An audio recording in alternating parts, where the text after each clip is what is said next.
So Easton, again, can I say to you, Easton and Rachel behind the scenes have been making this work as much as it is working. And so talk about your chapter, Easton. Sure, thanks for the invitation to contribute. So my chapter in the new companion is on qualitative research, theology, and world Christianity. And so my standpoint actually is in the field of world Christianity, which is the study of the church around the world, obviously, with an emphasis on the global south. So we're talking about Latin America, Africa, Asia, Oceania. Some people put Eastern Europe into that. But basically voices of the church that aren't as heard as regularly within the Theological Academy in the North Atlantic. So that was sort of my starting point. And what my chapter is about, it really tries to do two things. One of the things it tries to do is it makes the argument that if you look at the history of world Christianity, which can be tied to mission studies, it can be tied to the ecumenical movement, you're seeing a longing from the global south or the majority world, lots of terms for the same thing. You're really seeing a longing from theologians in Latin America, Asia, and Africa for something that is grounded, for theology that is grounded. If you look at the history, you're seeing theologians train in the West, and then they go back to their countries or cultures, and they say this systematic stuff just isn't working. And that really was the birth of liberation theology in some ways in Latin America. And I just try to draw that loop that says, you know, a lot of the conversations we have about qualitative research and theology have their roots in the global south.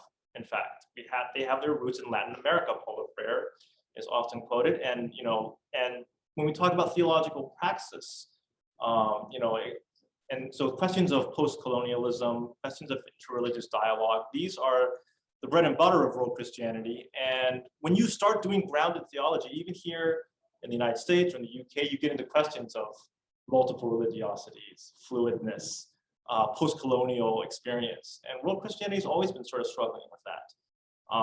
So that's one thing that the article tries to do, is to connect the qualitative research theology conversation to the global south a little more explicitly. The second thing that the article tries to do is really works well with what Knut was saying. And I know you've read all our chapters, right? I'm one of those chapters that says live theology very explicitly as what I think is an important next step in the subfield of world Christianity. Because in world Christianity, you have vibrant voices in descriptive voices in anthropology of Christianity, in history, in sort of history of indigenous churches. And you have theologians taking that data and theologizing with it, but there's actually very little overlap within the world of world Christianity where the theologian will go do field work, where the theologian will actually go do interviews and do participant observation with congregations.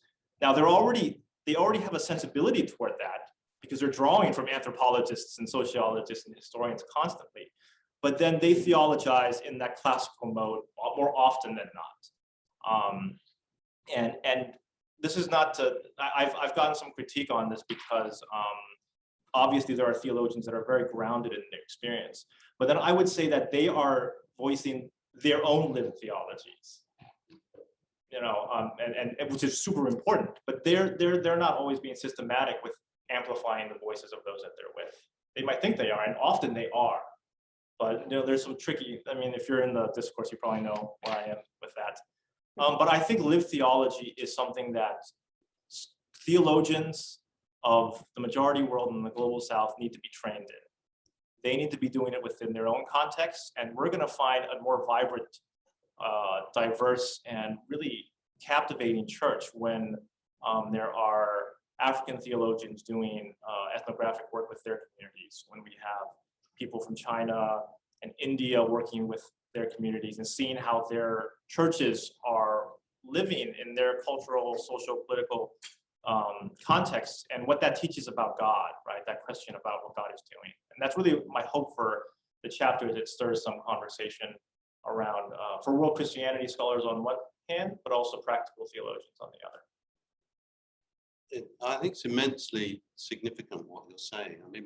My own journey towards all of this came via mission studies. It came via the voices of the local south, as you say. And but then I turned it to thinking, well, if we're thinking contextually, to what extent is the church that I'm a part of in the UK a contextual theology? And more to the point, actually, how might it be dysfunctional in my society? In other words, how do I do a contextual theology, not of those in the church, but of those who are outside the church, hence something like Bluegrass. It's a great project. And I think from my cultural studies background, that sense that we need to be suspicious of our own norms, you know, that part of I think the critical pedagogy that Rachel is coming out of that tradition. And I think one of the gains, perhaps, that when you're beginning to talk about global Christianity is whilst we stand on the shoulders of wonderful people doing amazing contextual theology from their context, there's also asking the critical questions of what the norms are in those places, isn't there? Absolutely. I think one of the things that really drew me into this question of what does qualitative research and theology and world Christianity and why is it so important in the evolution of the academy and the study of this is the gap, and my chapter talks a little bit about this, but the gap between Pentecostal growth, which is numerically undeniable. World Christianity sociologists have mapped this to death in terms of Pentecostal charismatic movements being the majority, fastest growing parts of the church around the world, and how little theologians that are in world Christianity will actually think through Pentecostal lenses about theology.